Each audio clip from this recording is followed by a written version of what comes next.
Well, good afternoon, everyone. Thank you all for being here this afternoon. I really appreciate your time and your attention. I first would like to make it clear from the beginning that I did not join the commission to just be a rubber stamp on bad policy. That was decided behind doors, closed doors. Instead, I have continued to fight for a transparent and inclusive city government that meets the priorities of the commissioners and the residents who we represent. Unfortunately, this budget process has failed that expectation. I want to be clear to all of the City of Dayton staff members. I appreciate all of your hard work, your commitment to our communities, and my role as a commissioner is to ensure you have the tools and the resources you need to provide services to Dayton residents. My decision on Wednesday to not rubber stamp the budget as proposed is simply because the public did not have the time to sufficiently vet it. There were only 7 days between the full budget becoming publicly available and the vote to pass it by emergency resolution. That is not a transparent or an inclusive process. We all know the city's budget must be approved every year. So why did city leadership wait until December when it would need to be forced through an emergency resolution? An annual budget is not an emergency. We should never be in a hurry when it comes to the allocation of public dollars.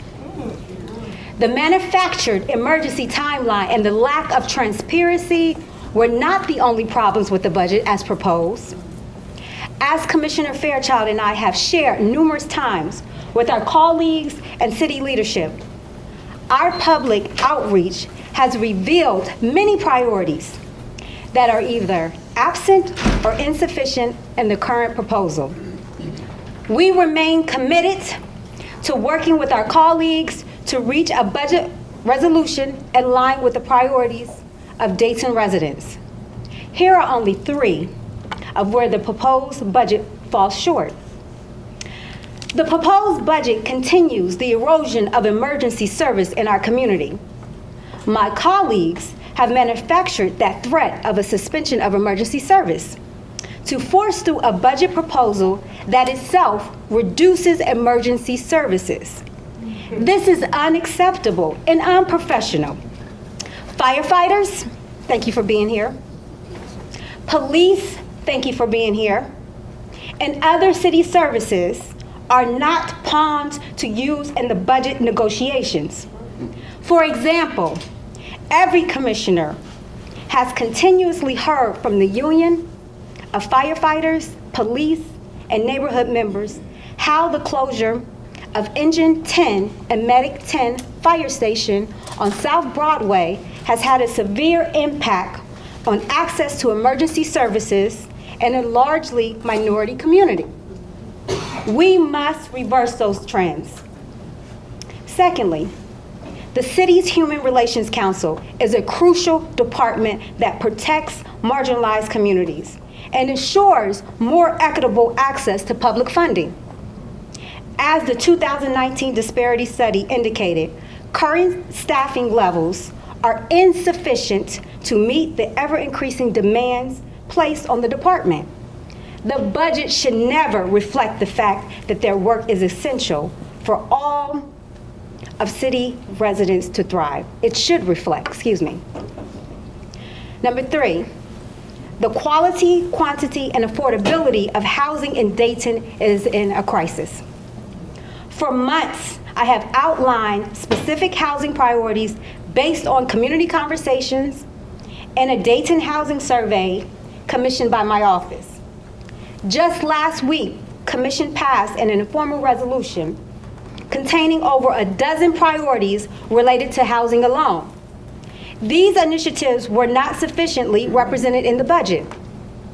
Dayton residents deserve a policy-centered budget that encourages public participation and engagement and access to proposals in a timely manner, to review the materials thoroughly, to make well-informed decisions.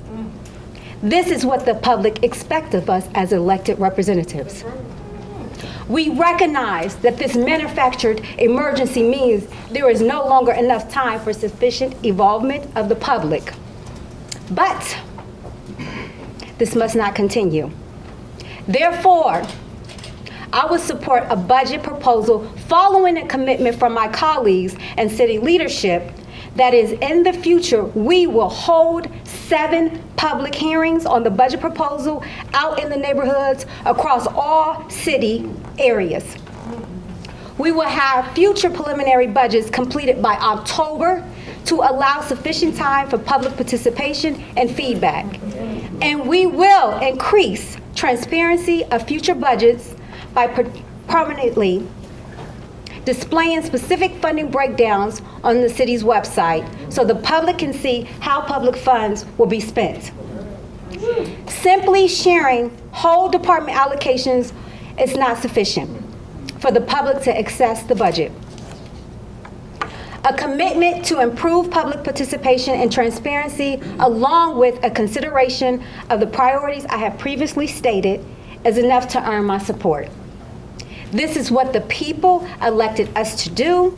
Commissioner Fairchild and I look forward to working with our colleagues to come to an agreement that moves the 2023 budget process forward. I'll turn it over to my colleague, Commissioner Darryl Fairchild.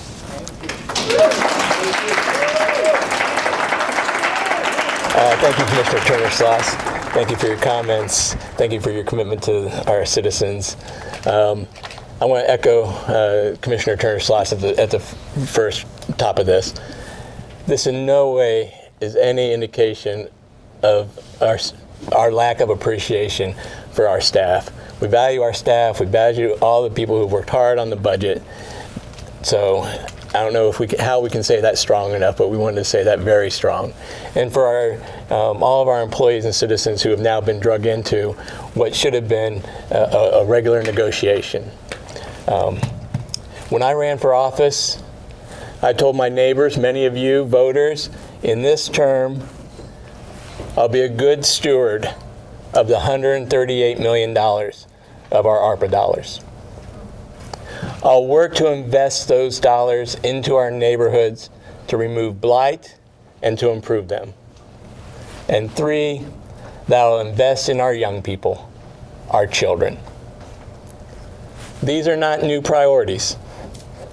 You may remember in 2021, I took a bit of heat because I voted no on the budget then, because I didn't think that adequately funded HRC and didn't fund our children. These aren't new priorities. I cannot in good conscience vote the current 2023 budget because it's not a good steward of our $138 million ARPA dollars. It doesn't adequately address blight, specifically demolition, and it doesn't invest in our young people. Let me start with demolition. When we surveyed the residents on their priorities around how to spend the ARPA dollars, number 1 priority, demolition. A year ago, I was told we're going to spend $15.8 million of ARPA funds to demolish 850 structures. The mayor then said in the State of the City that we're going to use ARPA dollars to knock down 1,000 homes. Fast forward to October. Now we're only going to spend $12.4 million to knock down 655 houses. $3.4 million less. 200 structures less. In this year's budget, funding for 275. I've been on this commission for 4.5 years. We've not met our goal once. The math doesn't add up. We're not on a pace to knock down 655, let alone 1,000. This year, I think we're on par to knock down 110. ARPA spending. We told citizens we're going to spend ARPA dollars in 6 buckets, now down to 5. The biggest bucket is neighborhoods. then enhancing critical services, catalytic economic development, black and brown businesses, aiding community and small business recovery. It was a bitter but necessary pill to swallow when we set aside $36 million for revenue replacement, reducing what we had for those buckets to $102 million. But good news, this year we did not need to expend the $1.2 million we set aside. Now, where should that money go? One might think that it would go back into the ARPA buckets to invest more in neighborhoods, aiding community and small business, black, brown businesses. No, not in this proposed budget, not all of that $11.2 million. Investing in our young people. As a city, we owe it to our young people to make sure they have real opportunities to succeed. But we cannot ask parents and teachers to take on that task alone. As a community, we need to focus on what our kids are experiencing outside of the classroom, like how they spend their time, what mentors they have in their lives, how they think about their futures. We need to recognize the burden that the uncertainty of the world today has on their mental health and well-being. It is going to take all of us working together to make sure every one of Dayton's kids has a bright future. Not my words, but my priority. Commissioner Turner-Sloss's priority. The words, Mayor Mims, in the state of the city. Again, the mayor's words. To that end, I, along with my staff, will be working with key partners to identify opportunities for supporting youth mental health, youth recreation, youth mentoring, civic engagement, and workforce development. The mayor's words. Is this his priority? My priority? Commissioner Turner-Sloss's priority? We need 3 votes.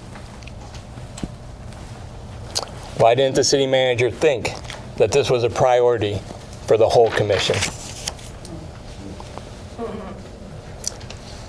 How is he going to implement the Brighter Futures framework without funding? At the end of the day, budgets are moral documents. Either our children are a priority or they're not. If they're a priority, we need a budget that reflects it. I take what I say seriously.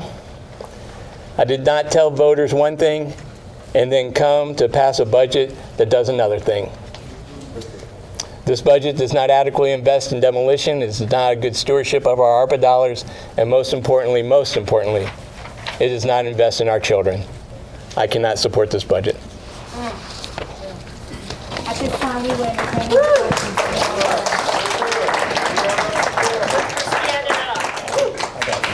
So we got your back. Can you tell me what priorities that are listed on the commission priorities on the city's website are ones that you would want to take out to replace with the ones you're talking about? We don't think it's a matter of us taking out any priorities that are currently listed on the city's website. This is an opportunity for us to review the priorities that have been laid out thus far, as well as the recommendations and the priorities that Commissioner Fairchild and I have laid out. And let me be clear. Let me be clear. We have communicated our concerns and our budget and the priorities from the very beginning. Very beginning, since January when I was first elected. I have a bi-weekly meeting with the city manager. And I've been in office for 11 months now. These areas have been raised to the awareness of my colleagues and the city manager for quite some time, as well as other communications, written and verbally, and through the budget input process that took place on my particular day, scheduled on October 21st. So the areas of concerns that we have raised, these are not areas that are new. So our colleagues or the city manager. And can I add to that? Go ahead, Joe. That's the responsibility of the budget director and the city manager, is to figure out how to fund our priorities. And you were here in 2019 when we had the hate group come here, right? And overnight, we were able to find $675,000 to protect 9 people. We have $19 million that we're allocating that is surplus from this year. And so there are opportunities to fund things. And I've asked multiple times, I say, give me 2 budgets. Lay out this priority or this priority so that we can see what the trade-offs are. And let us, have a say at that level. Commissioner Fairchild, if I may, first of all, thank you for talking with us today. As commissioner, when you took your oath of office to serve the general public, the taxpayers of the city of Dayton, were you prepared to shut down the city the way you're doing it currently? Well, I reject that because for several reasons. One is the city manager has the responsibility to run the city. She has controlled this budget process and put us into this timeline. And Wednesday night, Commissioner Turner-Sloss, when she spoke, invited our colleagues to a negotiating table. She said, let's meet. She said that night. They immediately recessed. City manager went out, met with the mayor. He came back in, then sequentially met with Commissioner Joseph and Commissioner Shaw, which is questionably a violation of the open meetings law. It's a round robin, it's illegal. Puts us in jeopardy, but let it go on. They went back and rather than conferring with us and talking with us, came out, vilified us, and then put this scare tactic and started saying that if we didn't pass the budget Wednesday night, That's right, Commissioner. we're going to shut down the city, which wasn't true. And now they've told us if we don't pass it this coming Wednesday, it's going to be shut down, which is not correct either. And so it'd be nice to get a definitive answer of when the drop dead date is, because there's one drop dead date. And when I asked the city manager directly, city manager, what is the drop dead date? She gave me 3 minutes and then said, well, Wednesday would be one of the drop dead dates. What is the drop dead date? I believe it's December 31st. True, but even so, if you don't pass that as an emergency ordinance, Right, so it can take effect immediately, right, they can't write checks starting January 1st. right. So that would be, like you said, the 31st. Either way, are you prepared then, to meet with your colleagues, to try to come up with a way that you can pass it as an emergency ordinance? We started as a negotiation trying to get to, and we're open to have that I know conversation. you said that you felt like they came back out to vilify you, but they did say, let's talk about it now. And at one point, you said, I'm not going to talk about it publicly. You did say that, I right? didn't say that. So I And don't, what, let me there's be- obviously a disconnect between both sides. no, correct? there's no disconnect. The What, disconnect is with the mayor. That's what the disconnect with, and those other commissioners, not with these two. the bottom line is this. We have invited our colleagues to have a conversation with us. We have laid out our priorities. We have also laid out our concerns. Now, the offer still stands. You've heard it from myself as well as Commissioner Fairchild, where our concerns are and what we would like to do to move this budget forward. Now, if we can come to a resolution, then yes, we'll be willing to pass the budget, but not if we're unable to meet the areas of concern that we have addressed today. If The mayor And did say then, that you would. let's also be clear too. As my colleague has already mentioned, this is a manufactured emergency.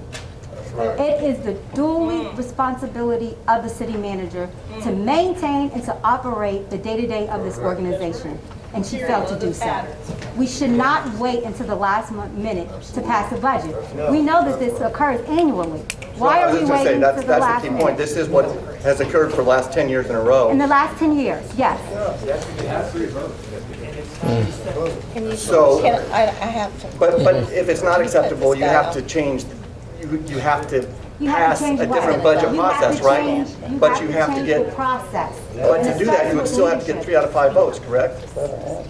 It's the temperament of the community and what we are led and charged to do as elected representatives of this community. I have some questions. And the people have Can spoken. I speak? Can the public speak? I'm sure. Yeah, you That's need to let the done. public say. No, I'm not. WHA, That's it. So if the mayor was willing, and other commissioners were willing to meet and talk about this tomorrow, whatever day, would you be willing to do so? You want, You're ready? You have any meetings? you want to share about the call you got from? Or do you have any? Ma'am, scoot over, please. So myself and my colleague, Commissioner Fairchild, this afternoon, the both of us have received phone calls from the mayor himself in hopes of scheduling a meeting so that we can discuss our concerns in detail. So yes, that offer is on the table. Yeah.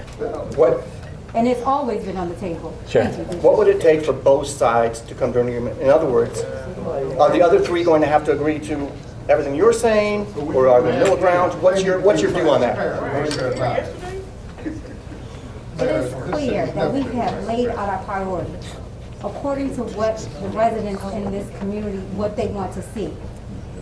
The offer is on the table. It is up to our colleagues and the city manager to resolve this issue. We've already laid everything out. We did not create the situation. This situation was created by fear-mongering, That's what it was. gaslighting, and fear tactics to create this quote-unquote Exactly crisis. right. And we saw it all. If you're saying priorities are the community's priorities, why would you say the other three are not? I'm sorry, Ms. Campbell, we do have to move on. Thank you. Appreciate you Can being you here. answer some Yes, questions for the public? yes, please, Ms. Duncan, go Okay. ahead.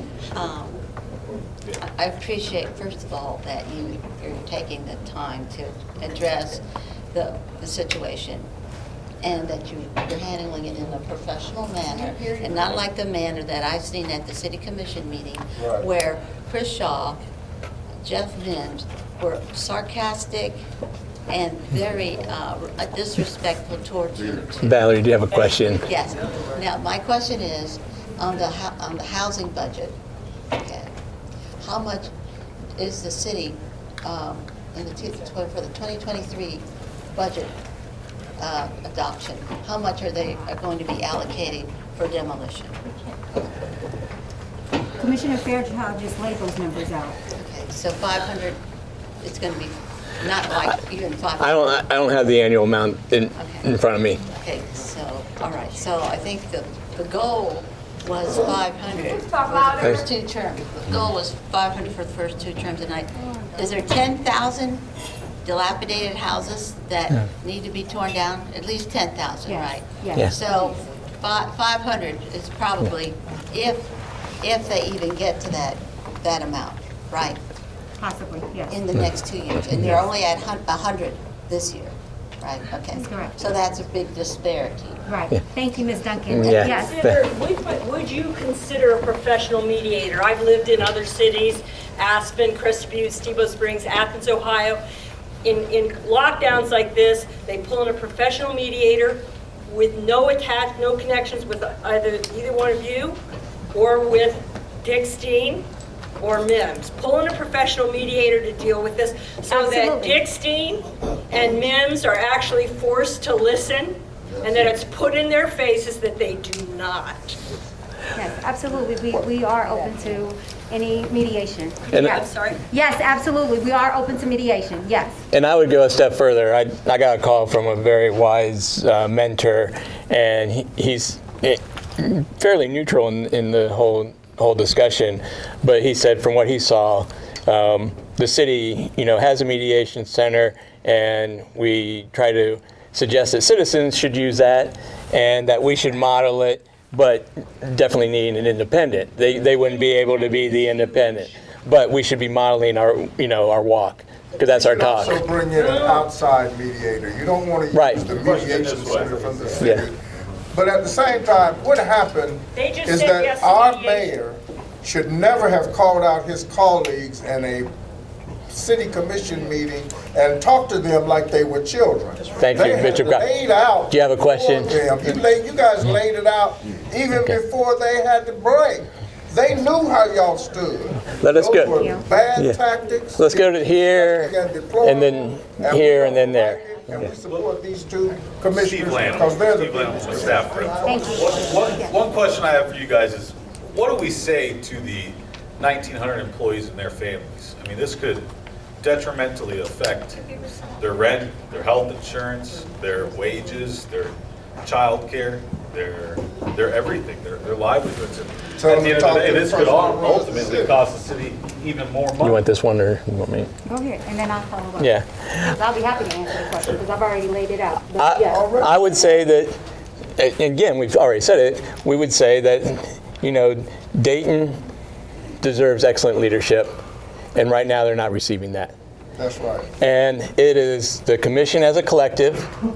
The commission has had issues around trust and communication for over 11 months, and we all know it. We've seen it on the days, we've seen it, and the community knows it. And so the citizens and the employees deserve better, and I think a mediator would be a good process forward. But it's the collective, right? It's the 5 commissioners and the city manager have to figure a way to do this together. And so it's what we together say. If we don't get this done, it is the commission and the city manager saying that we can't do what's best for the city and our employees. What do you tell the family? You have a question? Yes, I have a question. I've heard. Wait, everything over you guys. I had given a couple of people. Can we get you after these two? I Yeah. apologize. Oh, okay. Now, we understand where you guys stand right now. And the other commissioners said that they were blindsided during the meeting that you guys voted no. Were these concerns brought to them beforehand? And what is the next? I know the concerns, but I'm asking, were they brought before them, and what was their response? We've already addressed that early on. We addressed that accusation in the meeting on Wednesday. We have laid out all of our concerns, our priorities. We have shared that with our colleagues as well as the city manager, again, since I've been elected, and I know that Commissioner Fairchild, as he's already laid out, he's been sharing his concerns since he was elected as well. Right. And he reflected back to 2021 budget process. Exactly. So yes, to answer your question, they are fully aware, fully aware. And I would just say, all of these things around process and communication and this, that, and the other are all attempts to distract from, let's look at the budget, let's see what the priorities are there, and whether my priorities, which I understand from the citizens, are in the budget. That's, you know, everything else is distraction from that. And, you know, here's what they're going to do. We've seen it already. Instead of dealing with our issues, they're going to try to attack us, and they're going to try to blame us. The next thing they're going to do is they're going to try to peel one of us off, and they're going to try to pit one of us against each other so they can get that 4th vote. They're going to spread rumors around, and who knows how they do it, but they're going to do that. And the other thing they're going to do, because we have this meeting tomorrow at 3, and I suspect at 3 o'clock or before they're going to public message it, so we'll be here in the days. I don't have the details, but I assume we'll be back here tomorrow at 3. It'd be great to have a mediator, because I'm not sure that given the way the other side has continued to escalate this. I mean, we invited them to a table to negotiate, and the first thing they thought to do was to Call up this time.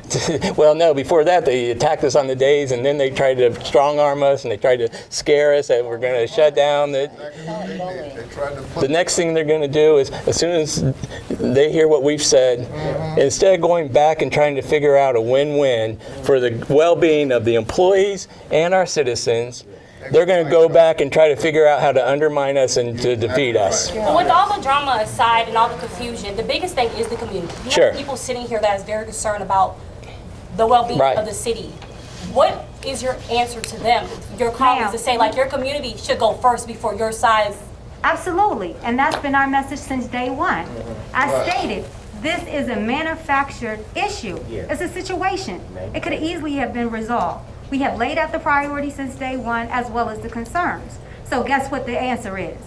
We have a conversation tomorrow, you address our issues, and we're able to move on.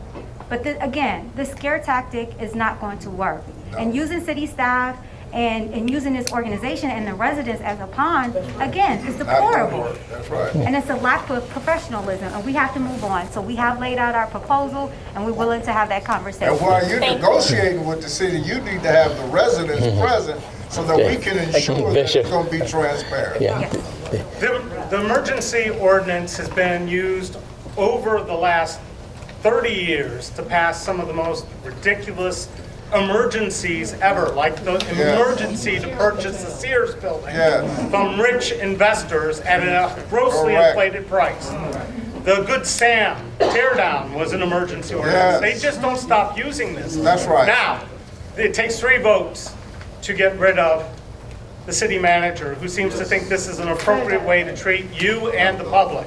Since we cannot get enough signatures to put this on the ballot, would you two be willing to sponsor legislation to go on the primary ballot for the recall of Jeffrey Mims, the mayor, Yes. and for the removal of Ms. Dicksteins Yes. up to the Yes. people, so that we can vote on it, because it's obvious that the three bought, sold, and paid for, who still may be under Speak. investigation by the FBI, who says That's the culture right. of corruption investigation Yeah. To is answer not your over. question, So let's do this. so to answer your question, Mr. Azarati, we are elected officials and we govern by the will of the people.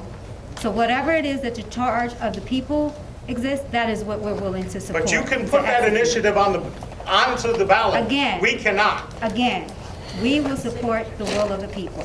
Okay. And- I would and- make that request. And David, and I would say, given the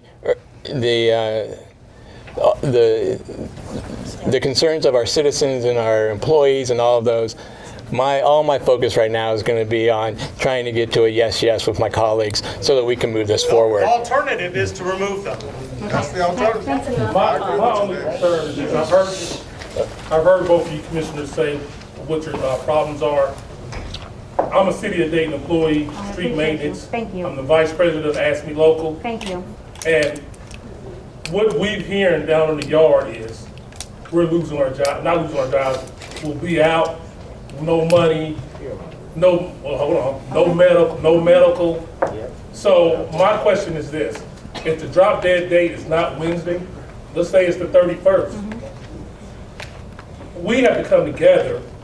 And if you don't get what you want, Mr. Fairchild don't get what he wants, they don't get what they want, are we going to agree on what day are we going to agree? It is my ultimate goal to make sure that we pass a budget that is comprehensive and that reflects the priority of this community. As I mentioned, and I will repeatedly state, this is a manufactured emergency. We can no longer conduct business like that in the city of Dayton. What we're simply asking for is accountability, we're asking for transparency, and we're asking for access. Do you not want the same thing as a city employee? Exactly as a want it. member in this community? But I want to get paid. You're going to, absolutely. And it is within our best interest to make sure that that happens. So I ask you to do us a favor and make sure that you hold our other colleagues accountable as well with those same line of questions. And sir, can I say, you've been in negotiations with the city? Yes. Have you ever seen a negotiation where you invite people to the table and you get what we've gotten? I don't know what y'all got. But I've been in negotiations, and all negotiations to me, and I'm in some other things, don't always go the way you want them to go. Sure. We have to be conscientious of the whole Sure. as a unit. Right. You know, everybody that's working for the city wants to continue to get paid. Absolutely. Everybody that has medical wants to continue to get their medical. Yeah. We have a guy down there that has to take dialysis almost 3 times a day. On the second, if this goes down like they say it's going to go down, his medical is no more. Sir. And his health is in danger. Sir, I can tell you. You and Ms. Turner, I understand, Sloss, Ms. Sloss, okay. I know you're white. I know you're husband. But I believe in what you're saying, but the key thing for me is to be able to get paid. So, Absolutely. I don't know if y'all arguing, what you're doing, that's none of my business. But it needs to come to an end. Well, what's really unfortunate is when we invited them to the table, then they started, this in public that really makes it harder to get to a yes, quite frankly. And sending out emails to our staff and scaring them and those kind of things just makes it harder to get to a negotiation table. And that's where I think a mediator would be really helpful because, and I'll be glad for people to come and correct me. I'm always open to having, feedback. I don't think Commissioner Turner-Sloss and myself have really been escalating this.